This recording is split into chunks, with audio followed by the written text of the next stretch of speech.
저는 아오이입니다. 일본에서 태어나고 자란 평범한 여성이었지만 지금은 한국에 살며 한국인 남편과 함께 가정을 꾸리고 있습니다. 제 인생은 과거 제가 배워왔던 것들과는 완전히 다른 방향으로 흘러갔습니다. 오늘은 제가 어떻게 한국에 오게 되었고 왜 이곳에서 새로운 삶을 살고 있는지 이야기하려 합니다. 저는 일본에서 자라면서 한국에 대해 많은 이야기를 들었습니다.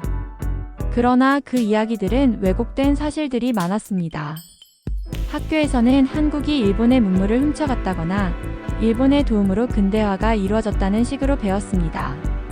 심지어 일제강점기에 일본이 한국을 식민지화했다는 사실조차 알지 못했습니다. 제겐 한국은 그저 일본과 가까운 나라일 뿐 특별한 감정을 가질 이유가 없는 곳이었습니다. 그러던 중 대학을 졸업하고 취직한 일본 기업에서 한국 기업과의 협력 프로젝트에 참여하게 되었습니다. 그 기회로 저는 한국에 파견되었고 처음으로 한국 땅을 밟게 되었습니다. 처음엔 문화도 사람들도 낯설기만 했지만 시간이 흐르며 한국 사람들과 가까워지기 시작했습니다. 특히 한국의 동료들과 대화하면서 제가 배워왔던 한국에 대한 정보들이 틀렸다는 것을 하나씩 깨닫게 되었습니다. 저는 충격을 받았습니다. 일제강점기에 일본이 한국을 식민지화했으며 수많은 한국인들이 고통받았다는 사실을 처음 알게 되었을 때 스스로가 부끄럽게 느껴졌습니다.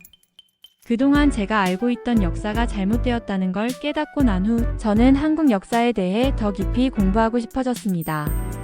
그 후로 한국의 역사와 문화를 배우는데 몰두하기 시작했습니다. 독립운동가들에 대한 이야기, 일제강점기 당시의 수탈과 억압, 그리고 위안부 할머니들의 고통스러운 이야기를 접하며 저는 그들의 아픔을 가슴 깊이 이해하고 싶어졌습니다.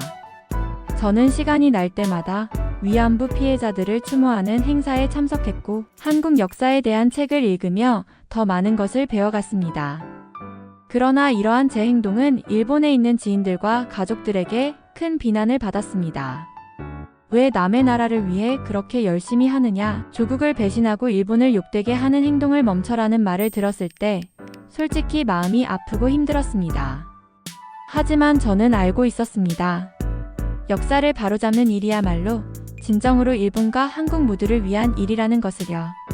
그 과정에서 저는 한 한국 남자를 만나게 되었습니다. 그는 한국 정부에서 일하며 문화와 역사 관련 프로젝트를 담당하는 사람이었습니다. 그의 이름은 민준이었습니다. 민준 씨는 제가 한국 역사에 대해 진지하게 공부하며 위안부 할머니들을 위해 활동하는 모습을 보고 처음으로 말을 걸어왔습니다. 그는 제가 하는 일에 대해 깊이 공감하며 오히려 많은 조언과 도움을 주었습니다. 우리는 빠르게 가까워졌고 서로를 깊이 이해하며 사랑에 빠졌습니다. 그러나 우리의 결혼은 결코 쉬운 일이 아니었습니다. 양가 부모님의 반대가 있었기 때문입니다. 특히 민준 씨의 부모님은 일본 사람과의 결혼을 처음에는 받아들이기 어려워했습니다. 하지만 저는 포기하지 않았습니다.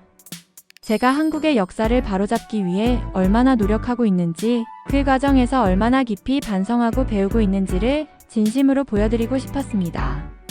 시간이 지나면서 민준 씨의 부모님은 점점 마음을 열기 시작했습니다. 제가 위안부 할머니들을 위한 추모 활동에 참여하고 한국 역사 연구를 위해 다양한 활동을 하는 모습을 보며 저를 인정해 주셨습니다. 결국 그들은 제 진심을 받아들였고 우리의 결혼을 허락하셨습니다. 저는 지금 민준 씨와 함께 행복한 가정을 꾸리고 있습니다. 우리는 종종 함께 한국의 역사와 문화를 배우는 시간을 갖고 또 다른 사람들에게 알리는 활동도 하고 있습니다. 이 길이 쉽지만은 않았지만 저는 이 길을 선택한 것을 후회하지 않습니다. 이 모든 경험은 저를 더 나은 사람으로 만들어 주었습니다. 저는 일본인이지만 한국의 역사를 알고 그 아픔을 이해하려는 것이 진정한 화해와 공존의 첫걸음이라는 것을 배웠습니다. 제 이야기를 들어주셔서 감사합니다. 이것이 제가 걸어온 길이었습니다.